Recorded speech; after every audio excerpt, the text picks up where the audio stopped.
আসসালামু আলাইকুম বন্ধুরা, কেমন আছো সবাই? আশা করি আল্লাহ তোমাদের সবাইকে ভালো রেখেছে। আমিও ভালো আছি আলহামদুলিল্লাহ। দেখেই বুঝতে পারছো, তোমাদের জন্য আমি আজ আরো একটি রেসিপি নিয়ে আসলাম। এই রেসিপিটি কাঁচকলার একটি রেসিপি হবে। কাঁচকলা তরকারি সব মানুষের হয়তো খাইতে ভালো লাগে না, তবে এই তরকারিটা আমাদের অনেক উপকার করে। কারো যদি পেট খারাপ হয়, তার জন্য কাঁচকলাই উত্তম ওষুধ হবে। কাঁচকলা ভর্তা অথবা ঘন্ট যদি খাওয়া হয়, তাহলে অল্প সময়ের মধ্যে পেটের সমস্যা অনেকটা নির্মূল হয়। মাছ মাংস সবসময় খেলেই যে শরীরের জন্য ভালো হবে তা নয়। এভাবে কাঁচকলা ঘন্ট অথবা ভর্তা করে খাইলে আমরা শরীরের জন্য অনেক উপকার পাবো। তাই তোমাদের জন্য আজকের এই রেসিপি। কাঁচকলা অনেকভাবে রান্না করে খাওয়া যায়, তার মধ্যে ভর্তা করে অথবা ঘন্ট করে খাইতে আমার অনেক ভালো লাগে।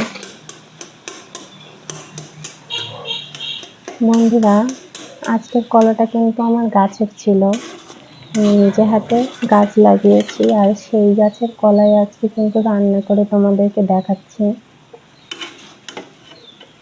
আসলে আমাদের মধ্যবিত্ত সমাজের মানুষের অনেক কিছু নিজের হাতে করতে হয়। তার মধ্যে বাসাবাড়ির পাশে বিভিন্ন প্রকারের সবজি লাগানোটা একটা উত্তম পদ্ধতি, কারণ তাতে সংসারের খরচ কিছুটা হলেও বেঁচে যায়।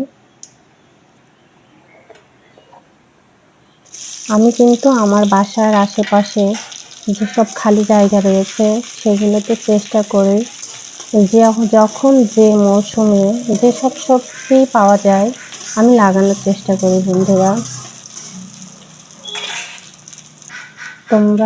তোমাদের সবাইকেই অনুরোধ রইল, তোমরাও চেষ্টা করবে, তাতে করে তোমরা যেমন টাটকা সবজি খাইতে পারবে, তেমনি সংসারের খরচও অনেক বেঁচে যাবে। তোমাদের সঙ্গে কথা বলতে বলতে আমার রান্না প্রায় শেষ হয়ে এসেছে, দেখতেই পাচ্ছ।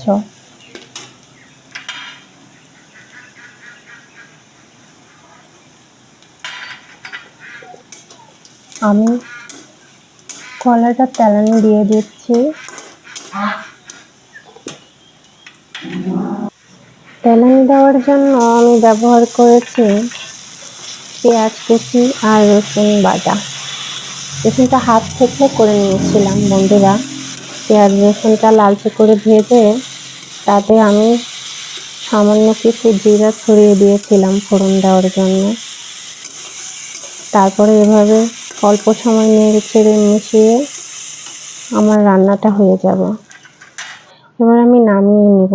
বন্ধুরা, দেখতে পাচ্ছ কত ভালো হয়েছে কলা ঘন্ট। এবার আমি খেতে খেতে বিদায় নিব তোমাদের কাছ থেকে।